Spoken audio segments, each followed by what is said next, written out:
Kalau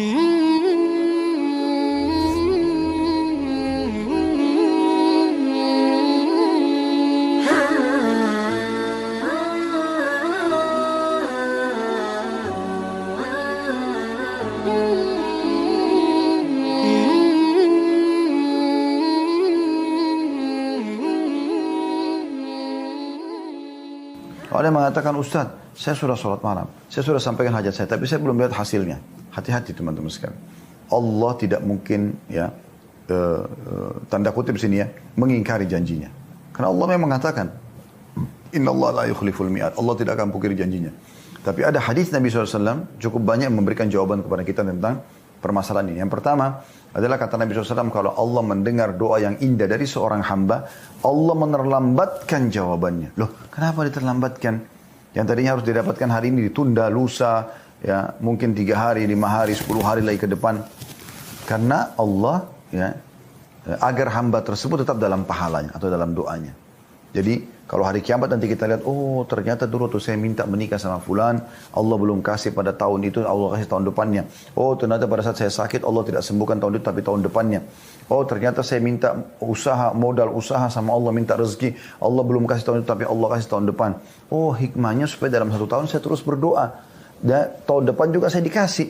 Saya dapat urusan saya itu dan saya bisa menikmati pernikahan saya bisa menikmati usaha saya bisa sembuh dari penyakit saya.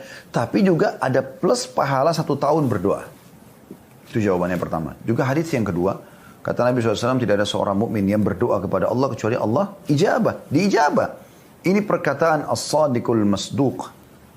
Orang yang paling terpercaya, ya, orang yang paling jujur Nabi Muhammad SAW. Beliau mengatakan pasti diijabah hanya melalui 3 tahapan. Bisa diberikan langsung pada saat itu. Ini umum, dia sakit, lalu dia minta sembuh, Allah sembuhkan.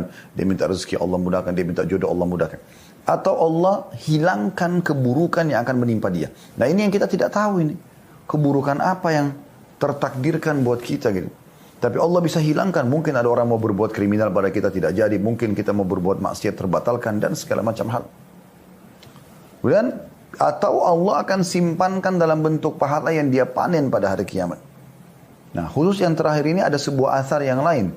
Bahwasanya Nabi SAW mengatakan akan ada nanti hamba-hamba Allah pada hari kiamat diberikan pahala bergunung-gunung. Banyak sekali pahala itu. Dia sendiri tidak tahu pahalanya dari mana sebenarnya gitu. Dia bingung gitu. Kemudian dia pun bertanya kepada para malaikat, ini dari mana ini? Maksudnya setahu saya nggak pernah buat nih. Maka kata para malaikat, ini doa-doa kalian yang belum kalian diberikan jawabannya di dunia. Allah lebih tahu hamba ini butuh di akhirat nanti. Maka pada saat itu kata Nabi SAW, semua hamba-hamba yang tadinya berdoa ini, yang lihat ternyata doanya masih ada didapatkan hasilnya hari kiamat, berharap semua doanya di dunia dulu, nggak dikasih di dunia, dikasih di akhirat. Karena dia tahu ini akan sangat membantu dia untuk sampai pada derajat yang tinggi di surga. Ini kan luar biasa teman-teman sekalian. Ini hal yang luar biasa yang harusnya menjadi target setiap orang beriman. Ini bukan main-mainin. Ya? Ini bukan main-main. Dan kita harus bersangka baik dengan Allah Subhanahu Wa Taala karena kata Nabi SAW, Allah berfirman dalam hadis qudsi, ana inda dhanni abdi bi. Saya sesuai dengan prasangkaan hambaku, gitu kan? Jadi Allah Subhanahu Wa Taala mengatakan dia sesuai dengan prasangka hamba. Jadi kita sangka baik atau sangka buruk. Kalau kita sangka, oh Allah pasti menunda ini karena ada kebaikan yang Allah janjikan lebih besar.